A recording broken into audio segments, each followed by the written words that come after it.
Voice, आज की आवाज।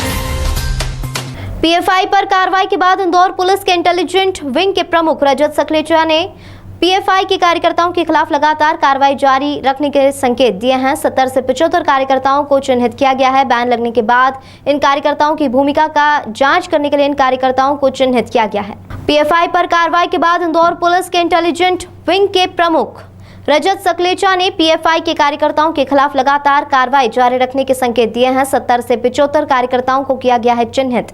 बैन लगने के बाद इन कार्यकर्ताओं की भूमिका का जांच करने के लिए इन कार्यकर्ताओं को चिन्हित किया गया है।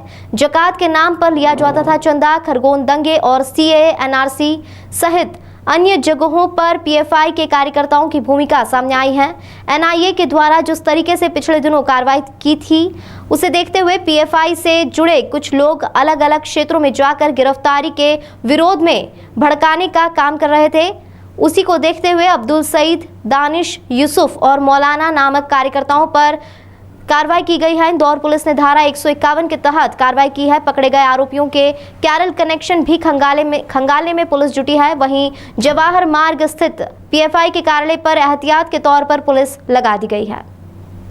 जैसा कि सबको विदित है, 22 तारीख को एनआईए के द्वारा कार्रवाई की गई थी, जिसमें कि जो स्टेट फंक्शनरी हैं पीएफआई के, उनके विरुद्ध उनके द्वारा कानूनी कार्रवाई की गई है। तत्पश्चात कल स्थानीय स्तर के जो पीएफआई के कार्यकर्ता हैं और जो संगठन के पदाधिकारी हैं, उनके द्वारा विरोध प्रदर्शन किया जा रहा था अलग अलग जगहों पर, और लोगों को भड़काने का प्रयास किया जा रहा था कि पीएफआई अच्छा काम कर रही है और सरकार उनके विरुद्ध कार्रवाई करके गलत कर रही है। इसी के आधार पर उनके विरुद्ध प्रतिबंधात्मक कार्रवाई कर उन्हें जेल भेजा गया है। तो ये 4 व्यक्ति हैं और कल रात्रि में पीएफआई के ऊपर बैन हुआ है, जिसका स्टेट नोटिफिकेशन भी अभी प्रक्रियारत है। जैसे ही वो हमें प्राप्त होता है, अग्रिम कार्रवाई की जाएगी। सर, कुछ मिला किस तरह से ये लोग तैयार करते थे, किस तरह से इनका पूरा मूवमेंट रहता था, कुछ जानकारी आई? तो जैसा कि सभी जांच एजेंसियों ने पाया है इसमें कि अलग अलग जगहों पर इनके सम्मेलन हुआ करते थे, केरल से लेकर राजस्थान, बिहार, झारखंड, अलग अलग जगह, और पूरे राज्य और देश भर से लोग वहां पर जाके उन सम्मेलनों में शामिल होते थे। साथ ही ये व्हाट्सएप पर अपने यूट्यूब वीडियोज़ और अलग अलग तरह की भड़कालू चीज़ें भेजा करते थे, जिससे कि लोगों को दुष्प्रेरित किया जा सके और वो राष्ट्र के खिलाफ कार्रवाई कर सके। तो फंड कहाँ से आते हैं? जैसा कि अभी तक हमें जानकारी पता चली है कि एक फ़ंड है जो सेंट्रलाइज इनका केरल में स्थान ग्रुप है, वहाँ से प्राप्त होता था। साथ ही स्थानीय स्तर पर ज़कात के रूप में जो पैसा होता है या अन्य कोई और आदमी अगर दान देना चाहता है तो उसको समझाते थे कि इनका संगठन अच्छी कार्रवाई कर रहा है, इसलिए वो इनको दान दिया जाए। अभी हाल ही में खरगोन के दंगों के समय भी इन्होंने पैसा इकट्ठा किया है, एनआरसी के विरोध प्रदर्शन के समय पैसा इकट्ठा किया है। तो अलग अलग मुद्दों पर इन लोगों ने समय समय पर पैसा इकट्ठा किया। सर, इसके अलावा जिस तरह से लगातार कार्रवाई की जा रही है, तो एक जो पीएफआई का जो बता रहे हैं कि युवाओं को जोड़ने के लिए जिम और अखाड़े से उनमें ट्रेनिंग दी जा रही थी, उसके बाद एक कोई बड़ा कार्यक्रम करने वाले थे, इसी की बात में। तो इनके अलग अलग ऑर्गेनाइजेशंस हैं, जैसा कि टोटल 9 ऑर्गेनाइजेशंस बैन हुए हैं इंक्लूडिंग पीएफआई। तो उसमें कैंपस फ्रंट ऑफ इंडिया है जो स्टूडेंट्स को जोड़ता है, महिलाओं को जोड़ने वाला है, बालकों को जोड़ने वाले भी अलग अलग ऑर्गेनाइजेशंस हैं।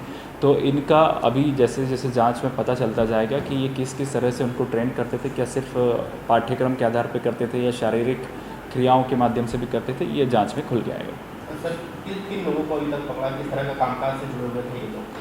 तो इसमें एक अब्दुल सईद टेलर हैं जिनके खिलाफ कल 151 की कार्रवाई की गई है। उनकी दर्जी की दुकान है, कोई टाइल्स का बिज़नेस करता है, कोई सीएनसी का बिज़नेस करता है। तो अलग अलग बिज़नेस करने वाले लोग हैं जो पीएफआई से जुड़े हुए थे, जिनको गिरफ्तार कल किया गया है और पूर्व में भी किया गया। सर, जो कि मेन कितने लोग हैं अभी क्योंकि इंदौर में काफ़ी खजराना, आज़ाद नगर, संत नगर लोग और क्या जानकारी मिली और आगे की किस तरह की कार्रवाई रहेगी? तो इसमें चूँकि जैसे हमने पीएफआई के पदाधिकारियों से पता किया है और उनके जो एनआरसी में विरोध प्रदर्शन हुए हैं या खरगोन दंगों के समय जिन्होंने धरना प्रदर्शन किया है, उन लोगों को हमने तब चिन्हित किया था जिन्होंने पीएफआई के बैनर के तले कार्य किया है, और उनके ऊपर हम लगातार नज़र रख रहे हैं। जो भी ऐसी कार्रवाई कर रहा है या जो अभी भी संगठन के साथ जुड़ा है, तो नोटिफिकेशन के पश्चात उनके खिलाफ कानूनी कार्रवाई की जाएगी। सर, चूँकि अब पीएफआई पे बैन लग चुका है, उनके कार्यकर्ताओं को गिरफ्तार भी किया जा चुका है, तो जो निचले स्तर पर जुड़े हुए थे उन लोगों पर इंदौर पुलिस या आपके द्वारा किस तरह की कार्रवाई की जाए? तो जैसा कि मैंने आपको बताया कि सेंट्रल नोटिफिकेशन जारी हो गया है और स्टेट नोटिफिकेशन भी जारी हो रहा है।